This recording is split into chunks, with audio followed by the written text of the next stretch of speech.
want to jump right into things. Welcome, everybody. Thank you for joining us today for this amazing webinar, and what is sure to be an in-depth discussion on psychedelic business ethics.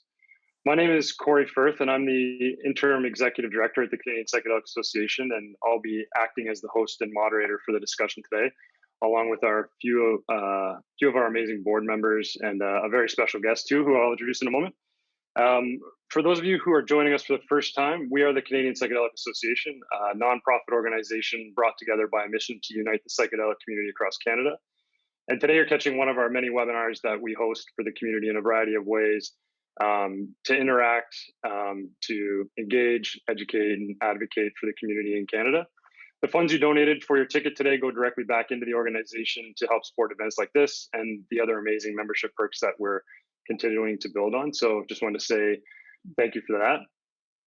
Thank you for joining us. The topic of ethics is one we've been getting a lot of questions about lately. It's a really hot topic, obviously, in general over the last 18 months. And we're really here today on behalf of the entire plant medicine community in Canada to really kickstart the conversation around what it means to operate an ethical psychedelic business. I want to start off too, before we jump in, just to say and acknowledge that we understand our table today is not full. And while everybody you'll hear from today on the panel has a strong background in the space and some great ideas on what we need to do, there are obviously people missing from the conversation, and we know that. This is just the first of many conversations around this topic that we're going to be opening up to the community, and we encourage you to share your thoughts today in the chat. Send us an email if you feel called to, and then definitely stick around to the end of the conversation, as we'll have a survey for you guys all to fill out to just let us know any more of your deep thoughts around this topic. What we're really trying to do today is really just set the framework for a larger conversation around why it's important that we think we need a different way to look at the ethical frameworks for what's happening in the corporate space as things continue to evolve. And we know that it's hard to sort of put the toothpaste back in the tube. So we want to take the time now to move the conversation forward, get the whole business community involved, and start to put some roots down on what it means to really operate in an ethical way in a psychedelic business in Canada. So like I said, stick around to the end of the talk. We've got a survey for you. Trevor's going to introduce you to a roundtable discussion that we're going to be having coming up in May. But I'd like to take the time just now to introduce and welcome our panelists for today's discussion. So from the Canadian Psychedelic Association Board of Directors, we have Jazmin Pirozek, Pascal Tremblay, Gillian Maxwell, Richard Kay, Trevor Millar, Sonia Stringer, and Dr. Pamela Kryskow. Also joining us as a guest speaker is Rick Doblin, the Executive Director of the Multidisciplinary Association of Psychedelic Studies and a board member of MAPS Canada. It's a really honor for me to be sitting here with all of you today, and Rick, we're very grateful for your time and joining us today. Each panelist is going to take a few minutes to introduce themselves and their reason for joining us today as they frame up their perspective on the importance of ethics in the psychedelic business space. But I'm going to jump into the chat right now and pass it over to Jazmin, who's going to get us started with a brief land acknowledgement and some of her perspective. So Jazmin, over to you. Hey, thanks, Cory. I'm really excited to be here, really happy to be part of the Canadian Psychedelic Association. My name is Jazmin Pirozek. Mayinganangkwe Nadishnakas, Migazi Dudem. I come from Anishinaabe-Aki territory, Grand Council, Treaty 3, in the Lake of the Woods region, which is about 2 hours east of Winnipeg. Really beautiful here. So I first want to acknowledge the land that I'm sitting on, which is Anishinaabe-Aki. And this is the Treaty 3 territory. And it's a rather large area, and it's always hard to acknowledge that amount of land, isn't it? And it's hard for me to acknowledge all of the land that we're all sitting on right now as we watch the webinar. But I kind of like to think of people like Jonathan Ott, my hero. He would talk about Gaia, and so I want to acknowledge that many of the medicines that we interact with, and many of the psychedelic medicines that we interact with, they come from this totality of what we live on in Earth. And the earth gives us many of these wonderful gifts, and we need to be able to share them freely. And I think that's why this talk is really, really important for everyone. So I want to acknowledge the land that you are all sitting on, all of your traditional territories and all of your towns, and because we're made of the land that we live on, and we're all earthlings. We're all made of the earth. So um, I hope that everyone can feel a part of their land and as a part of the earth in a whole way. And so also as an entrepreneur and a knowledge keeper, I always have to balance my own personal ethics when it comes to working with psychedelics and working, in the regular social world with everyone else. And it's hard to always be assured that everyone would necessarily agree or disagree, but we have to have these conversations, and especially this conversation about ethics, about it all. We need to have this conversation so that we can have more knowledge come to us. And that's the point of a knowledge keeper like myself. I'm most familiar with boreal forest plants, and I teach that. That's my 9 to 5 is to teach boreal forest plants. But also, the reason why I was able to learn a lot of this plant medicine very quickly was due to the use of Kamarampi, or what everyone would know as ayahuasca.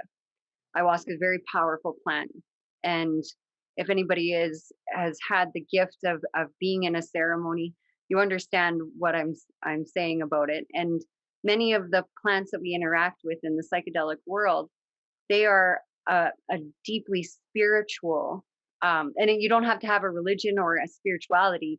You just have many realizations about the spirituality of many of these plants and compounds.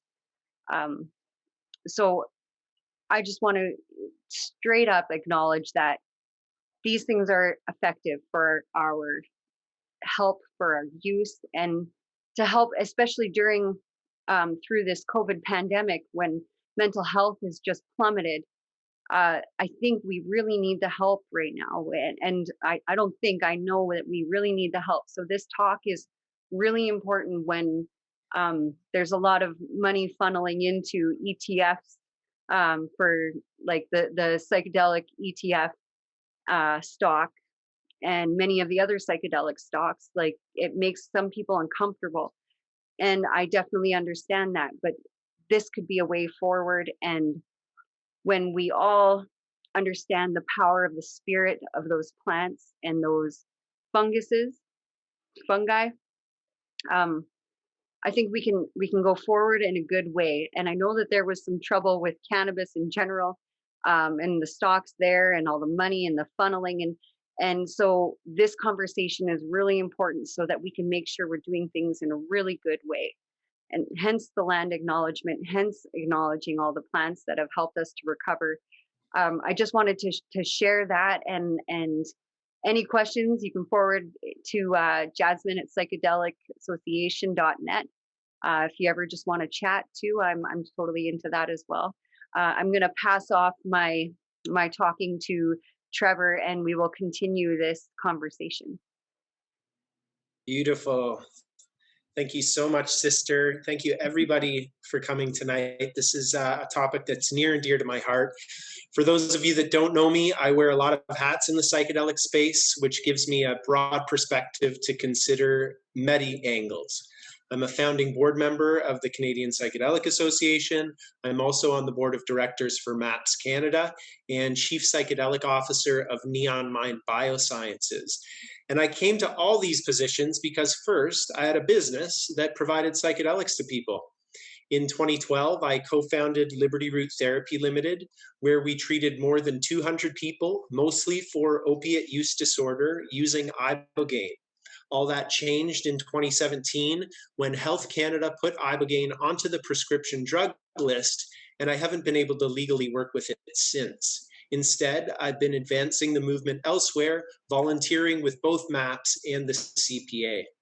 Having been involved in the psychedelic space on both a professional and community level for a decade now, I'm well aware of the multitude of deeply heartfelt concerns many people have around the unfolding of this movement.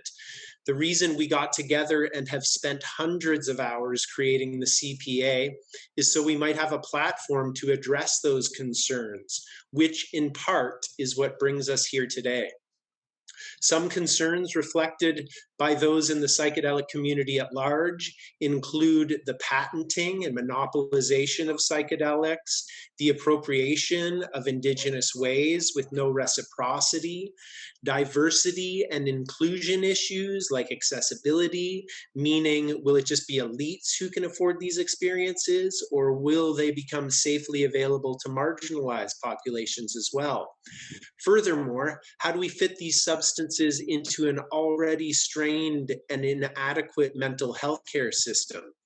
There are overarching concerns regarding the broader context itself and whether we should even be making attempts to legitimize these substances within the current military, banking, pharmaceutical, medical, industrial complex.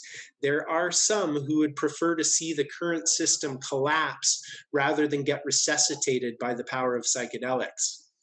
Then there's the concerns a psychedelic business owner might have.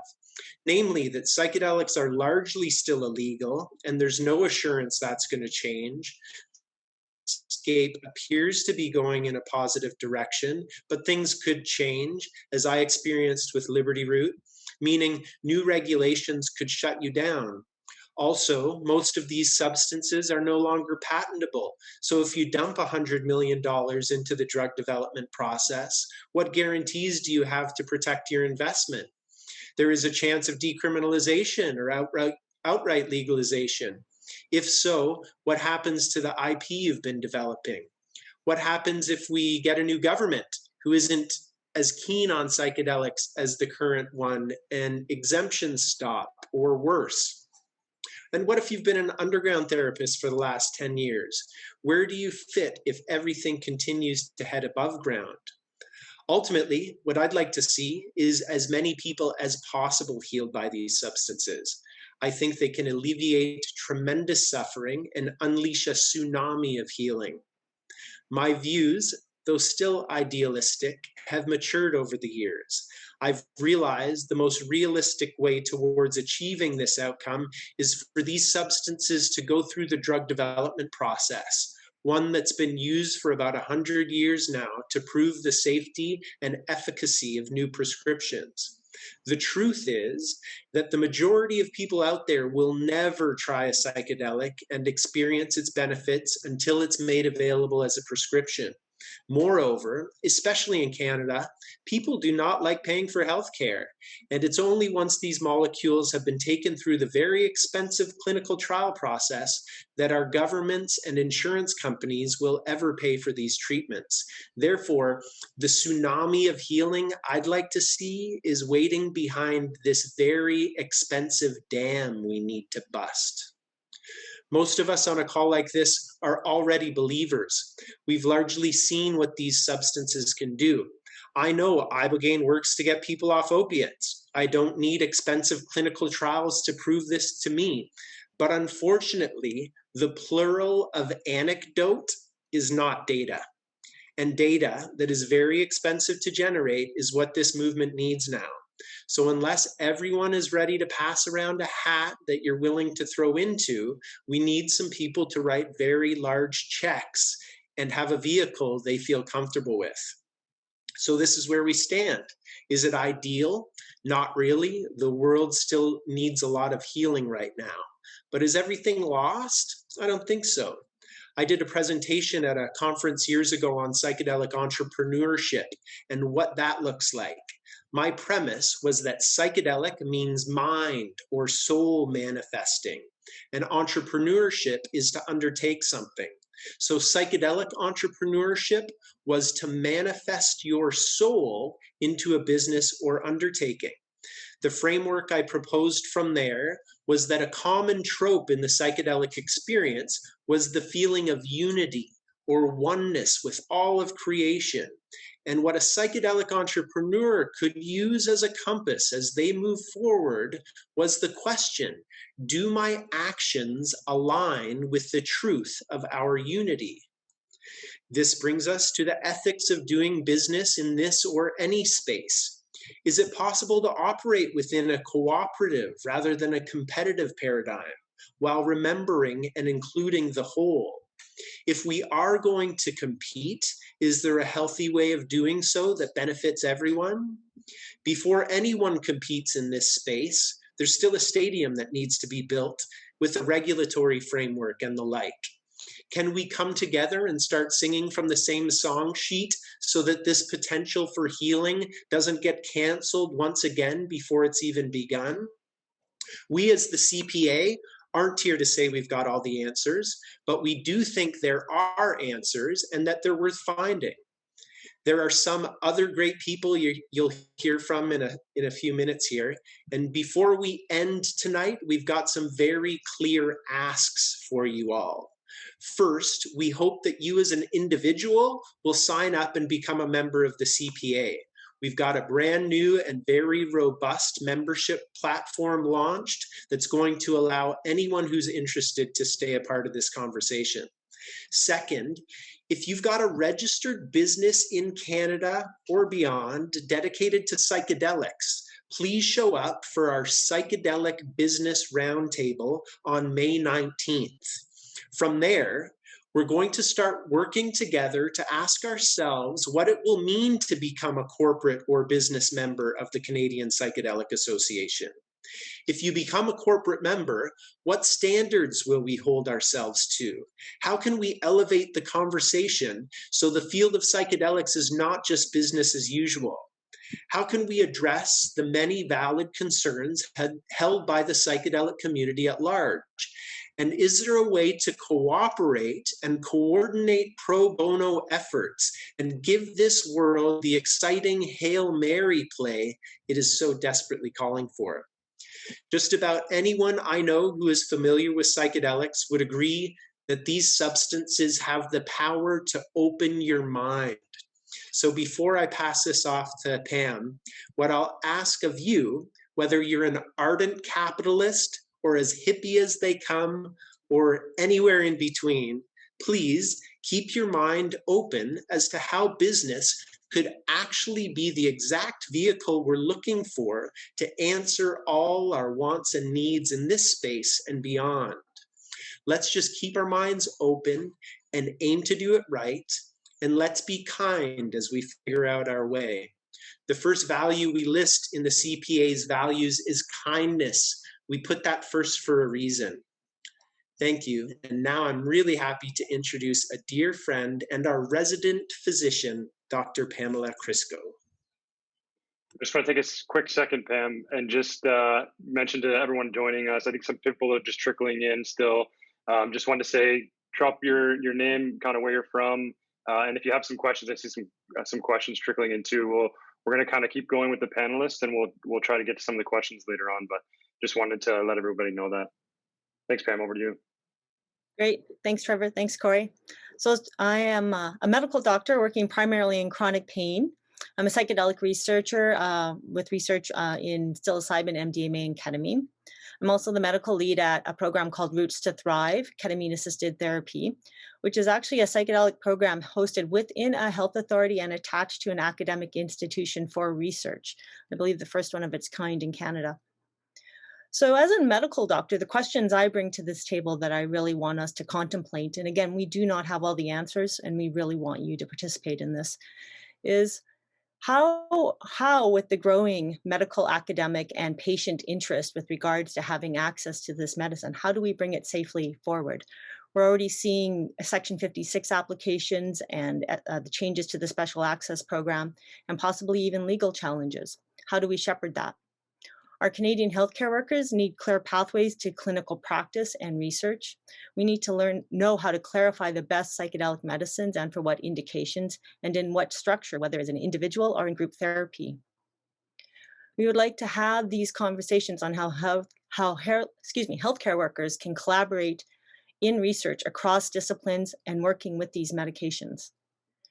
We need clear pathways for psychedelic medicine training and credentialing, and what can that look like in Canada across the board? We want to know, how do we solidify the best practices for the ethical provision of these medicines with evidence-informed therapy and skilled integration? And we want to examine the ethical concerns of providing transformational medicine without psychotherapy or integration, as some places are offering right now. We want to support interdisciplinary teams. This is not the property of any one profession or group. We need, more than any time than ever, collaboration across the board here. This is medicine for the people.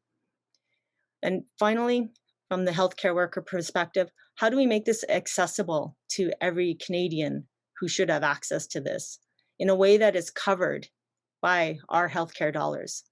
So thank you very much for your attention and listening to the questions I bring. And I pass this over to Pascal Tremblay. Thanks, Pam. Hi, everyone. Thanks for being here. Really appreciate your presence and your energy in this important conversation. I'm part of the founding board of CPA, and I've been in business since the age of 11. That's 29 years now. I used to have a paper route, and that was my first interaction with business.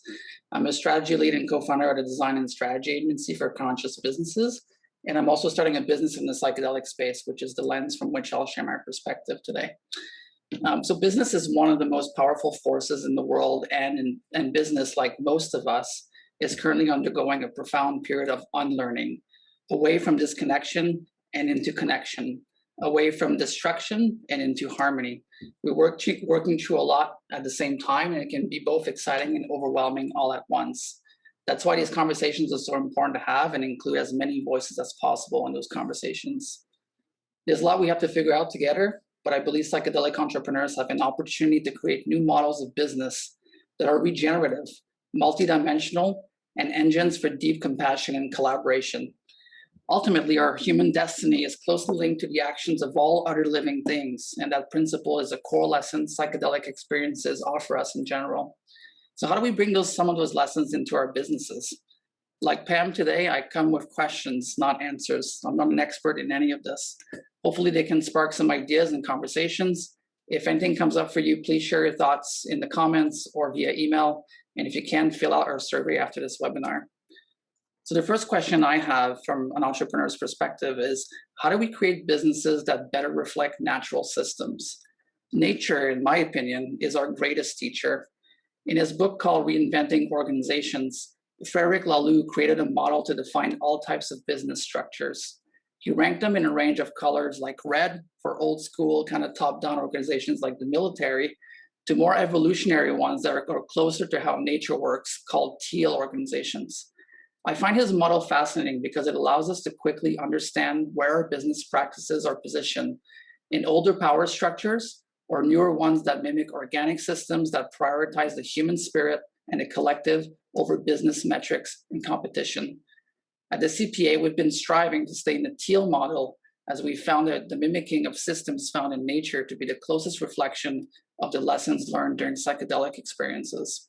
So how would the psychedelic space look like in 30 years if all businesses today strive to embrace evolutionary models of management based on nature? How could it help change other industries as well?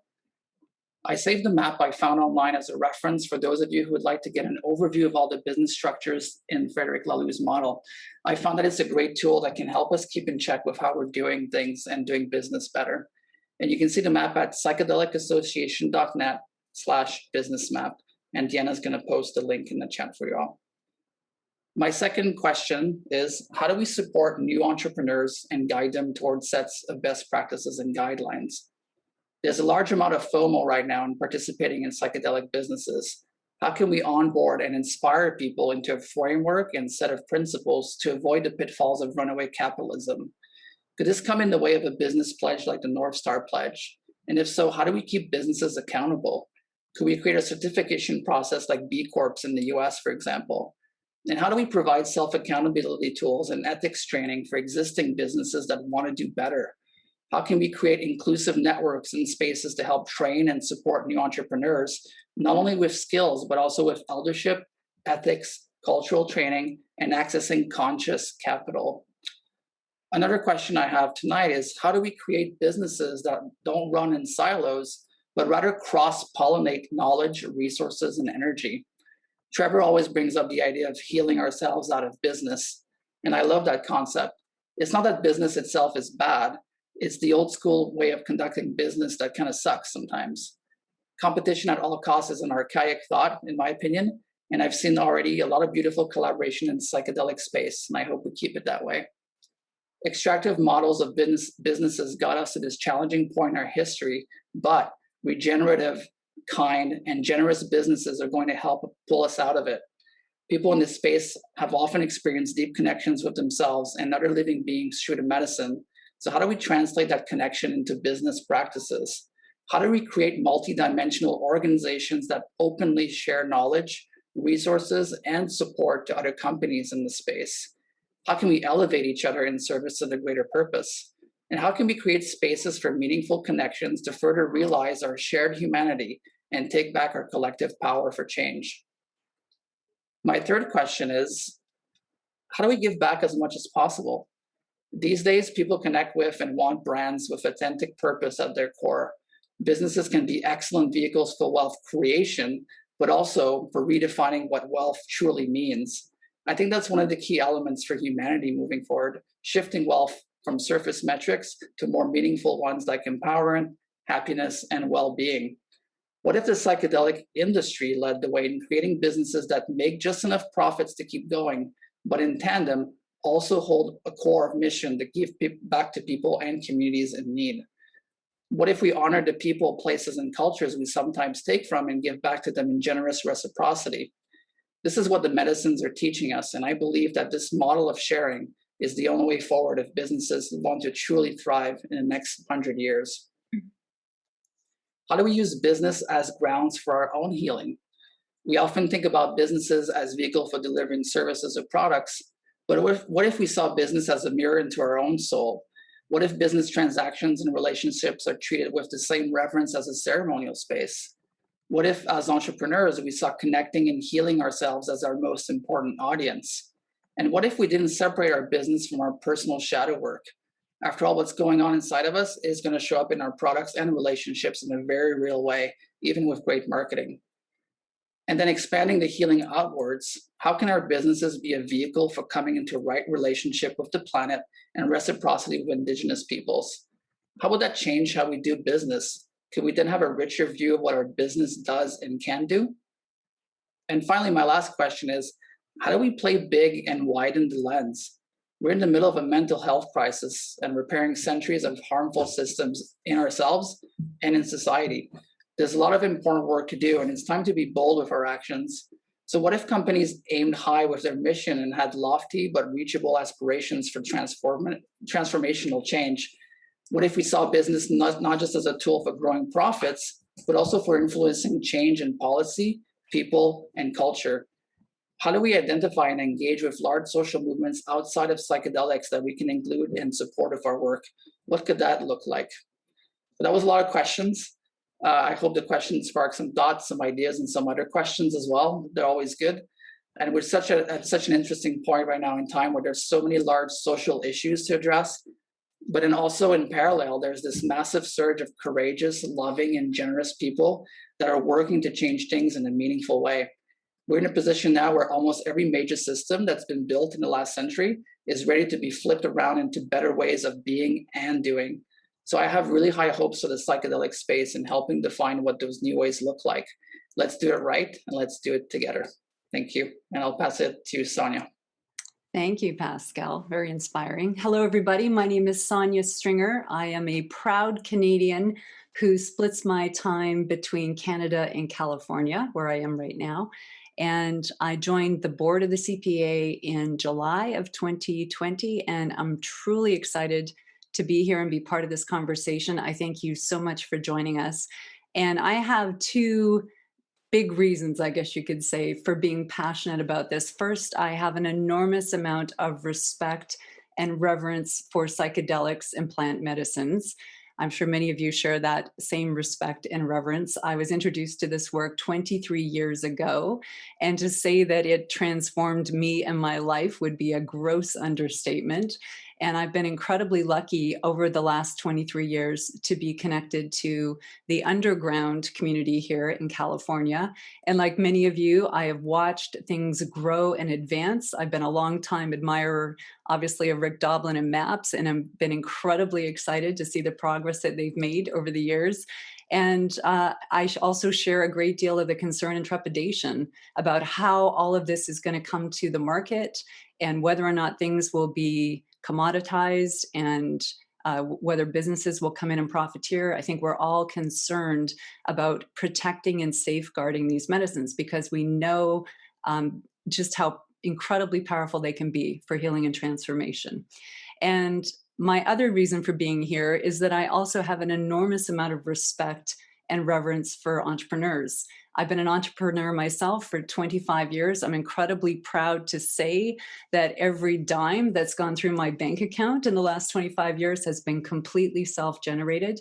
And although I don't have a business that's directly related to psychedelics or plant medicines, I've been involved in transformational work for 25 years. And I started off years ago working with a gentleman you probably know, Anthony Robbins. I joined his company right at the height of the personal development movement when personal development and transformational work was becoming big business. And I was part of a marketing machine that was responsible for what they used to say, putting butts in seats. And I worked with Tony through 15 cities over 4 years and had the opportunity to basically encourage thousands of people to go through his programs. And for a girl from a very small town in Canada, that was quite an education, I can tell you. And it was a real opportunity for me to witness how a business can grow from what it was at the time a smaller business into a massive corporation that was making all kinds of profits while also doing an enormous amount of good in the world. I was really proud of the events that we put on, and it was truly inspiring to witness thousands of people go through those seminars and experience some positive change. And that inspired me to start my own business. So when I left Tony, I started my own coaching and training company and was really inspired to do good through that work, and am very grateful over the years that I've been able to scale that business. I was able to bring a lot of our coaching and training online, and through the power of the internet, we've been able to reach thousands of people around the world, which is incredibly gratifying. But as an entrepreneur, I also really appreciate and know firsthand the price you pay for being a business person. It does not come easily. There's lots of sleepless nights. There's an enormous amount of stress. There's many days and weeks and months when you wonder how the bills are going to get paid. And it really takes an enormous commitment to become successful in business. And for me, and I imagine for many of you listening, it is somewhat of a calling. I think there is no better way to make a living than by making a real difference in people's lives. And I'm really excited to see that business is perhaps going to be one of the biggest machines or vehicles that will help plant medicines and psychedelics reach more people. And I believe that a lot of the people involved in this space are heeding the same calling and are really showing up to do a lot of good work. And I just want to offer two things for everyone's consideration. I suspect we may have people here who don't have a lot of business experience, or perhaps even have a negative opinion of businesses and are perhaps concerned, rightly so, that there are some businesses coming into this space to capitalize on things and to make a profit. And in my experience, I think the businesses that do have pure intentions, that are really willing to do good work and make a difference, that they deserve to make a profit, that profit is not a bad word. It's not a 4-letter word, that we want to get behind these businesses and encourage them and support them, because this is how this work is going to get out to thousands of people and make a tremendous difference. I loved what Trevor said earlier today, like a tsunami of healing and transformation is possible. And I really do see that businesses will be a huge part of that. And I also want to offer up, and I don't suspect we have any of these people here, but in my own opinion, the businesses that are coming in perhaps only to profit, I truly believe will not survive.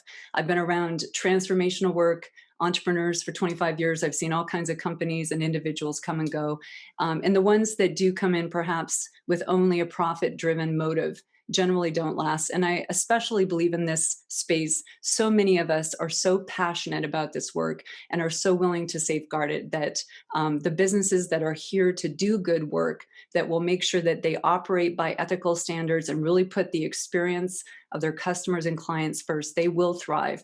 And obviously we want to get behind and support that. So I'm really excited to be part of this conversation. I'm so glad you're here. I invite you to be part of this conversation in whatever way you would like to participate. And, I really believe that this is just not an opportunity of our lifetime. This is an opportunity of several lifetimes for any of us to have an opportunity to be part of this work and to bring this plant medicine psychedelic opportunity to the masses. It is just an enormous privilege. So I'm really thrilled that you're here. I look forward to being part of this conversation. And for the entrepreneurs and business owners watching, I really hope you'll join us and do everything we can to make sure this gets handled properly in the marketplace. And with that, I'm going to steer it over to Gillian and Richard. Thanks very much. Hi guys, I'm Richard Kay and I'm the founder of the Sentinel Retreat Center in Caslow, BC. I'm also a founding member of the CPA, the Canadian Psychedelic Association, and I'm really proud that the CPA was actually landed here at the Sentinel a number of years ago, a couple of years ago, when we all created together this platform to be sitting here right now. And we've been running retreats here for 2 to 3 years. This is coming up to our 3rd year at the Sentinel. And the big thing for me is the medicine, and what it brings to everybody is their breakthroughs of what happens in people's lives. And our lives are not separate from anything in the community around us. We have this amazing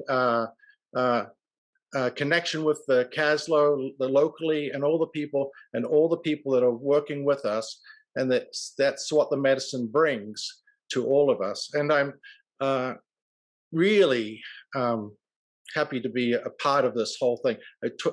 About 1994, I was lucky enough to go down to Peru and actually be part of the ayahuasca ceremony. It set off a journey for this, and I think we're sitting here today because medicine has come from indigenous cultures, and now we're able to sit here as a company and be able to bring this to the northern hemisphere. And it's really a wonderful thing. So I'm going to hand it off to Gillian. Hello, everybody. I'm Gillian Maxwell. I'm married to Richard Kay. We are the co-founders of the Sentinel Treatment and Retreat Center in Caslow, BC. I'm a founding board member of the Canadian Psychedelic Association. I'm a member of MAPS Canada board.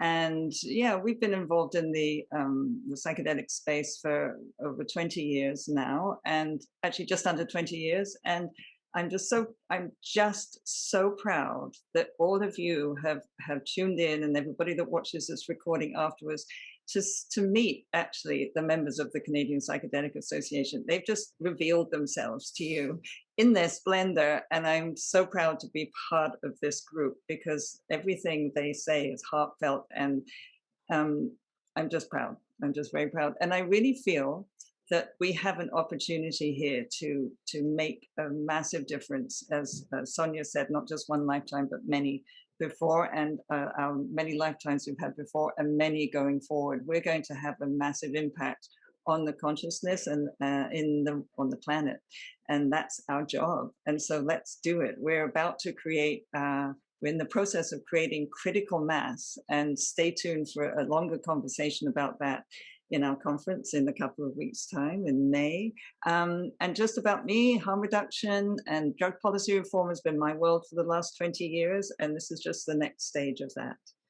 Do you want to carry on? Yeah, there's a couple of things. I mean, I also come from a background of business in Vancouver, so I understand, running a regular business, and then the just bringing all that business to a company, a retreat center that's actually doing something that's in the gray area. I mean, so we're in the forefront of things. I mean, it's still in the gray area, and as a retreat center, we're taking those risks to do that. And this is the one thing. Every person that comes through here, when I see them come through and go through the program, that their lives have shifted. There's some healing that's taken part. They may have been holding that for 60 years and they actually get their lives back. So that's why I'm here. I'm here to be witness of that, to be able to stand for that.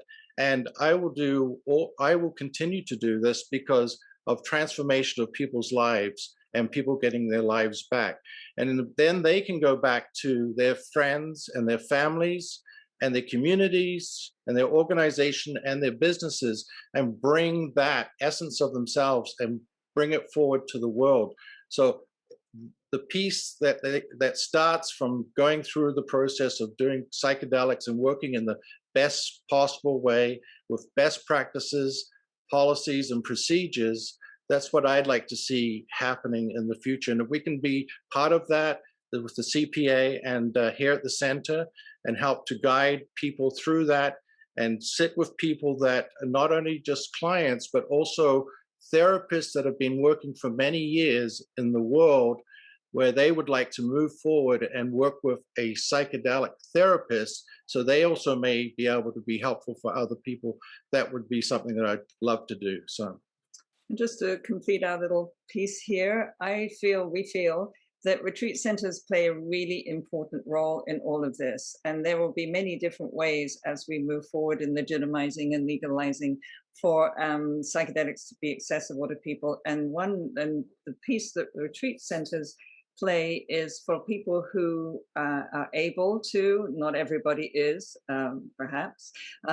We're working on a scholarship program here, but people who are able to leave their busy lives and get actually into nature, so important, probably the most important medicine in the world is being in nature. And we can offer them the experiences that they need to have to start the process of transforming themselves. And we can also offer many different modalities to help them really absorb what they've been getting. And then we can also really start that integration process of what they've got so that they're ready to take it back into the world that they go back to. So the retreat centers are important and really play a key role in this unfolding. I'm awesome. Going now. I think I can jump back. I can jump back in and just pass it over to Trevor. We're gonna let Trevor kind of introduce Rick, and you guys will have a little bit of back and forth. I just wanted to say thank you to our amazing board members for the perspective, and I'll pass it over to Trevor. But it was nice. We're seeing some really great comments, and keep them up here, and we'll try to get to them at the end here. But thank you all for now, and Trevor, over to you. Awesome. Thanks, Cory. Thanks, everybody. You really are such an inspiring group. And to everybody watching, really excited to see the conversation that's happening in chat. And please join us at the CPA. We'll keep the conversation going. But around 2.5 years ago, I was asked by the executive director of MAPS Canada, Mark Hayden, to join the board of directors for MAPS Canada. And even shortly before that, I had the opportunity to meet Rick Doblin for the first time. And as has been mentioned, and I think is the truth for a lot of people in this space, one of the primary motivations for any of us being here, talking about psychedelics in a legitimate way right now, is because of this man, Rick Doblin. And he formed MAPS back in 1986, I think. And he really has steered the conversation in the direction we all have discovered we wanted this conversation to go. And I've always been surprised at kind of every interaction I've had with you, Rick, just how generous you are with information, how generous you are with your time. And you're a real trailblazer, and it's a real honor to be here with you. I guess I'll kind of pass the floor to you and just ask, what do you think of all this CPA stuff so far? And, what can you share about some of the kind of heated conversations that are happening in the psychedelic space about corporations coming into this field? Thanks so much, Rick. Yeah, well, Trevor, thank you very much for that kind introduction. On the theme of just sort of honoring where the inspirations came from, I just wanted to say I had a wonderful Zoom conversation this morning with Stan Groff and Brigitte Groff, his wife. And I got to tell him, of course, he's been my inspiration. But recently, what's happened in August, my mother died, and my father had died previously, and but it was good deaths, beautiful deaths, both at home, and so we've been clearing out the house of all of the stuff, and it turns out that my mother saved a bunch of papers from my first year in college and from 1971. And so I'll just show you, this is the counseling handbook from New College. And the reason I show that is that my life was really changed by a counselor. I took a whole bunch of LSD and mescaline when I was 17 and 18 years old. I had a difficult time, and I went to the counselor and I said, help me with my psychedelic trips. And this counselor took me seriously, and he gave me a book by Stan Grof, Realms of the Human Unconscious. And that was 1972, and the book wasn't even published till 1975. And that was the book that really changed my life and focused me on psychedelics. And I've been wondering all these years, I'd forgotten the name of who was that counselor. And so when I cleaned out the house and I got this book, this counseling handbook, it lists the different counselors who were there at the time. And one of them was big into humanistic psychology. And so I contacted the Alumni Association where he went to school, and have just sent him a message. So I'm just wanting to tell him how much I appreciated him changing my life. So hopefully I'll hear back from him. But it's really something I want to say. The chain goes back to Stan. It goes beyond that to Sasha Shulgin, to Albert. So we're all just links in this chain. And to kind of bring it back to where we're at now, I do think that the next link in the chain is this incredible rise of for-profit businesses in psychedelics.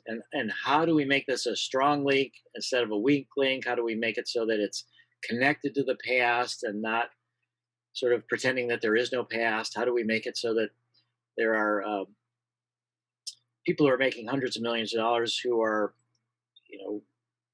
willing to support the two main elders that are still alive? Both Ann Shulgin just turned 90 the other day. Sasha Shulgin, Sasha's long gone. Stan Grof is going to turn 90 on July 1. They both have major health problems. And so it's been a challenge, actually, to talk to these for-profit people and say, what about some of your resources compassionately given to those people that created this field back at the time when nobody was making money at it? There was only nonprofit donations, or people were all doing this out of a sense of mission and connection. And so I see it as a tremendous sadness in a way that there is this need from these two elders, both of them having difficult times working, Stan because of a stroke, Anne because of her health issues. And, hundreds of millions, billions have been made on the stock market in new psychedelic companies. But to get 100,000 a year to each of those two for, as a gratitude, it hasn't happened yet. And I've been trying to. So how do we make that the for-profit people are really connected? The other thing that we do see is a lot of tensions about what's standard practice for business, but in the psychedelic community doesn't really seem appropriate. So, standard practice in business is to make overbroad patent claims and try to, scoop up as much of the territory as you can. And then you let other people spend money on lawyers to try to beat you back, and whatever you might end up with, helps you and your shareholders, your investors make money. But that's not really the ethic that we want to see going forward with psychedelics. And yet that has happened. There have been, a series of overbroad patent claims that I think are, land grabs, but they're not based on original innovations. Or maybe people do think they are, but that will be determined. So I think the other part of it is a cautionary tale. One of the biggest ones I would say right now is ketamine for depression, S-ketamine. So that has been made into a medicine by pharma, by Johnson & Johnson. And that's a really good thing because it's helping a lot of people with sort of treatment-resistant depression, suicidal depression, but it was developed in a way to maximize corporate profits, not to maximize patient outcomes. And by that, I mean that ketamine as S-ketamine has been made into a medicine, one of the isomers, in order to patent it, because the generic ketamine was not something that could be patented for that. And it's been made into a medicine without any therapy, as if the substance is sufficient to change pharmacology, to change brain chemistry, and to produce lasting effects. So what we know with S-ketamine is a bunch of people do get tremendous benefit from it, but for most people it tends to fade over time pretty quickly, and you need more and more of these ketamine sessions. Sometimes after sessions, 6 or so, 7 sessions in a row, it can be lasting, but not for everybody, not even for most people, I don't think. And so you keep needing more ketamine. But if it were provided with therapy, you would have a deeper kind of an integration process. You would be able to potentially make the benefits last longer. And the challenge from the pharmaceutical companies is that more of the money then would go to the therapist, not to the drug. And the whole other point of it is that they chose S-ketamine, not because it was better than racemic generic ketamine, but just because they could patent it. I've done the isomers. One of my fun experiences was taking the isomers of ketamine to John Lilly and doing that with him. And we both concluded that neither isomer was good as the racemic mixture. So we have a for-profit company that has done great work in a sense, that's flourishing now with ketamine clinics all over the place, but it was done in a way that didn't really maximize patient outcomes, didn't have anything to do with psychotherapy. And so a lot of the therapists are now developing new models to add therapy to the ketamine, and they're using generic ketamine, which costs a few bucks instead of, hundreds and hundreds of dollars for Spravato, the S-ketamine. So I think that there's ideally USONA, which is the nonprofit out of Wisconsin, MAPS. If we can continue to raise the resources that we need, we can be a model. Not that all the for-profit companies will adopt what we're doing, but it'll be kind of a check on, how they're acting. So we need to try to, with the North Star Pledge, with other things, really model good behavior. But we are now facing a major challenge, which is the main advantage of for-profit businesses is access to capital.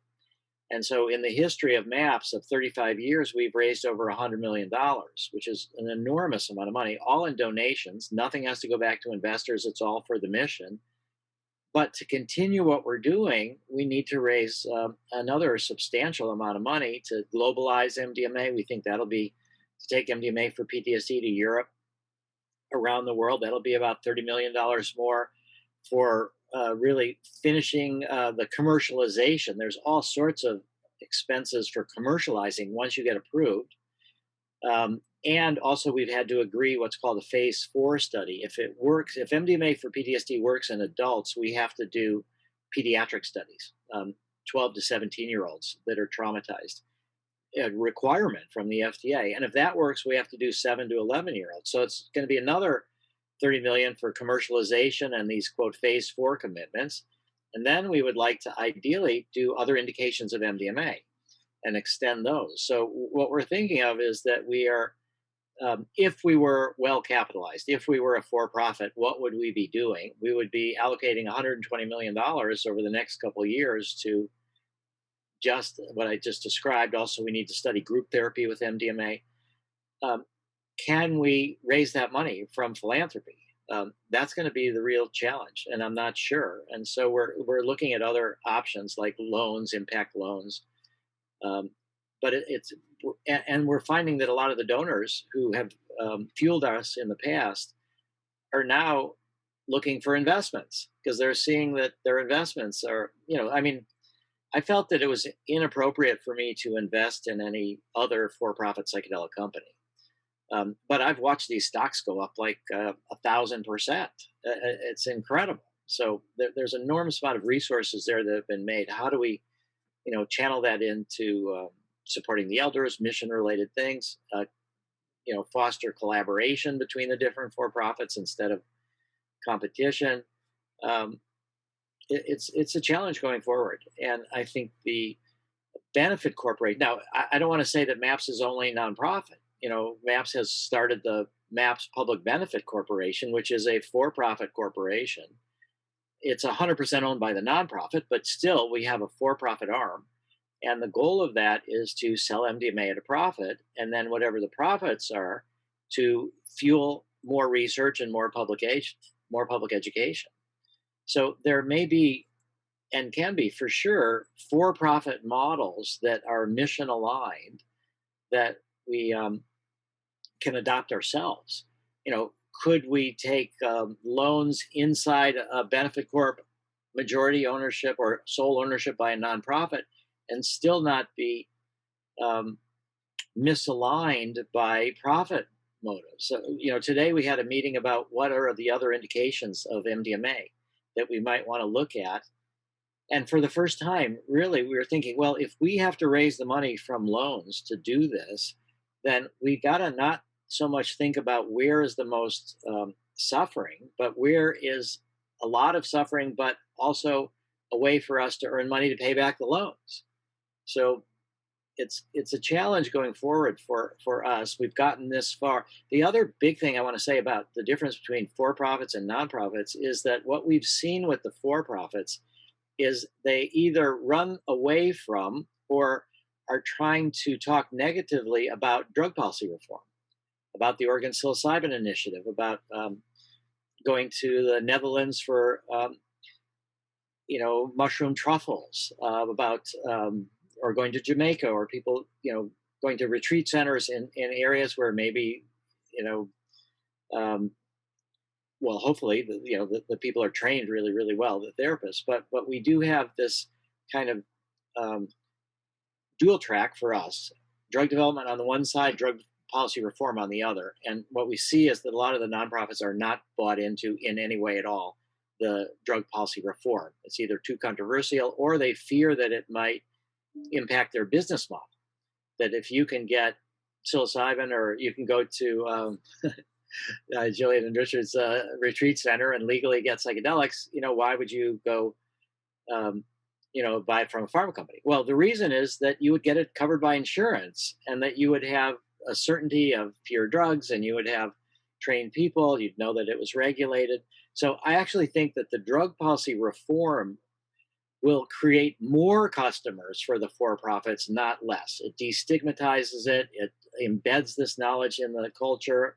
It will create more interest, and more people will say, I want to go to trained professionals in a clinic with insurance coverage. So I think the for-profits are worried about it, but I think they're worried inappropriately. So I think these are just some of the concerns that I have, and that we all should be thinking about. But I think that the drug war is such a fundamental violation of human rights, and it's so counterproductive, that that's been a top priority, that we got to have this, you know, effort to try to use the research, which goes first. Medical marijuana came before marijuana legalization. Medical psychedelics are going to come before medical legalization, or recreational or adult use of psychedelics.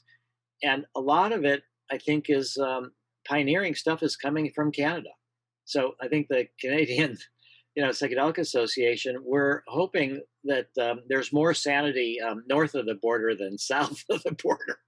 And, you know, we're delighted with what you've done so far with marijuana legalization, and the compassionate use now for psilocybin. Hopefully that'll expand to MDMA.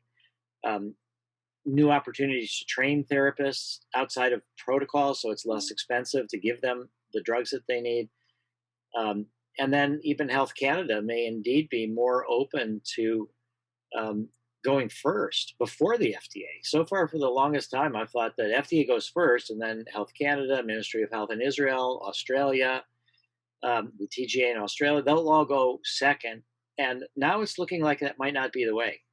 You know, Canada might really be the pioneer as well. And so we just hope to align ourselves as much as we can with the Canadian Psychedelic Association, and really see what progress we can make, because the progress that can be made in Canada can radiate all over the world. Wow. Thank you so much, Rick. always a pleasure hearing whatever you've got to say in this realm. This is obviously a realm that's so near and dear to so many of our hearts. Again, probably largely because of you. Yeah. Well, there's one more thing I just wanted to share, which I think people might want to know, which is just that we had a major accomplishment on Friday, which is that one of the world's foremost scientific journals, Nature Medicine, has accepted the paper for our first phase 3 study. And so it's going to really be a big validation. What's so exciting about that is that one of the reviewers started out super suspicious. And the results, the review comments were very negative. 2 of the 3 were very positive, but this one guy was very dubious that we had actually worked in phase 3, that we'd really enrolled severe patients. It just was filled with doubts. And we were able, through our reply, to persuade a suspicious skeptic into a supporter. And so I think that's hopeful that we can do that for the entire culture. Beautiful. Thank you so much, Rick. And I hope you might be able to join us on our May 19th Psychedelic Business Roundtable as well. Yeah. But I'll pass it back to Cory. Thank you so much, Rick, and everybody so far. Actually, I'm passing it back to you, Trevor, to just drop into the roundtable actually and give us a little bit more info on what we have planned for the 19th.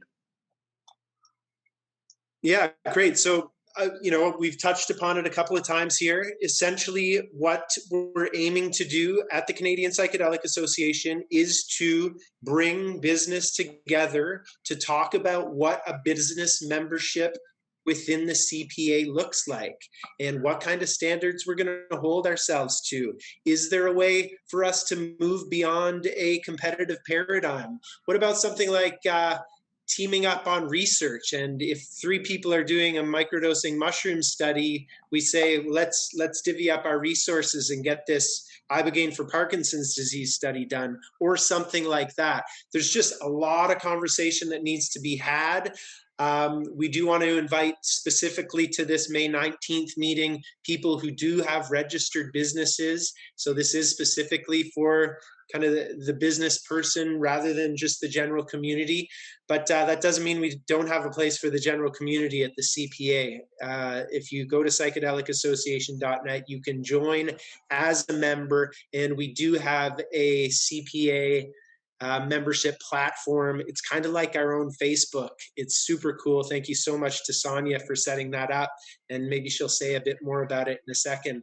But there's a survey that's going to go out. There's going to be a link to that survey going out now if it hasn't yet. And that's how we will ask you to tell us that you are a business owner or part of a corporation or an employee of a business that is focused on psychedelics in Canada and perhaps even beyond. So hopefully Rick can join us, and hopefully we can steer this conversation in a good way. Like I say, I'm perpetually an idealist. My end game has never been psychedelics. My end game's never been ibogaine.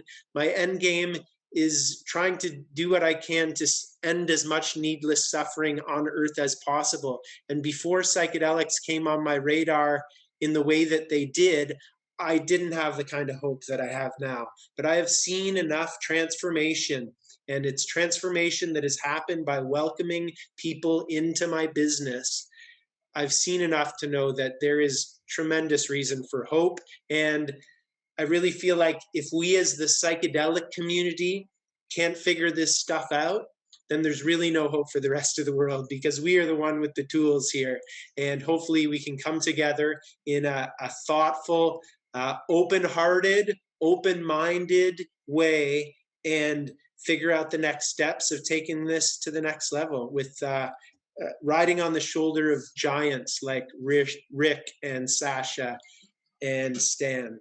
So thank you so much, everybody, for coming tonight. And now I'll pass it back to Cory. Yeah, thanks, Trevor. Really appreciate that. So just check into the chat. Deanna's posted a couple of links there, and we'll make sure to do them just before we go here. I do want to just pass it over to Sonia just with some of the final words, as we're just catching over time now. We won't be able to get any of the questions, but we'll have more of these conversations coming soon. And like we said, just feel free to jump into that survey and join us at the CPA as a member. And Sonia, I'll let you take it from there and give everyone a little bit of insight into kind of what's next. Sure. Yes, real quick. Thank you again, everybody, for being here. I see all kinds of fantastic comments in our chat. I suspect you found this helpful and hopefully inspiring. I know we're just beginning the conversation and there's so much more to do. And if you do enjoy these kinds of sessions and you're not yet a paid supporter of the CPA, I'd like to heavily encourage you to do so. In fact, Deanna, I think she's got a link there that will take you over to the page where you can find out all the details. We have a very affordable monthly rate or a very affordable annual rate, and we even have scholarships available if you're budget sensitive, but I highly encourage you to get involved. What you're experiencing in these calls is a small taste of what's going on within our membership community. Very exciting news. We just launched a phenomenal new membership platform. In this platform, there is a phenomenal archive of resources similar to what we've discussed here. We've got recordings of past webinars. We've got all kinds of information regarding the latest in policy reform, and we're honoring the pioneers in this space. I'm so glad Rick mentioned that. We've got lots of information in terms of the Indigenous people and the pioneers that really helped to contribute to this space, as well as all kinds of relevant news and information. And our goal there is really to help you connect as a community. So if you're looking to meet people that have a passion for this work like you, if you have a business and you want to network, you really need to be in our membership. So please do check that out. Deanna, can you make sure that link goes out? And then we do have that next step. For all of you listening, we would highly encourage you also to fill out that short survey. And in that, we would love to hear your opinion in terms of the ideas that were discussed here tonight. If you are a business person, whether you're just starting a business or you've been involved in business linked to psychedelics and plant medicines, please in the survey indicate so, and we'll be sure to let you know about the roundtable that's coming up in May. And that will be an opportunity for us to have a more formal conversation with the entrepreneurs, the business people in this space, and discuss where we want to go from here in terms of a more formal membership or roundtable that's exclusively for you. So if you have questions, please let us know in the chat. Cory, I don't know if we have time for Q&A or if we need to wrap it there, but I'll pass it back to you. I think that's it. We're over the hour mark now, so I think we'll cut it there. We've documented everything from the chat. We've got a couple of questions that we will look to reach out to those that submitted those. But yeah, for anyone else that's looking to, like Sonia mentioned, have their input in this, make sure you fill out the survey. We'll send an email to everyone who attended today too, and so you have those links in your inbox. And yeah, feel free to join us at the CPA as well. And thank you all for attending. And Pascal, Trevor, Pamela, Sonia, Gillian, Jazz, I think Rick's gone. I hope I didn't miss anybody. Deanna, thanks for all your help. Thanks for everything tonight. It was a great conversation. Beautiful. Thanks, everybody. Bye, everybody. Thank you, everybody.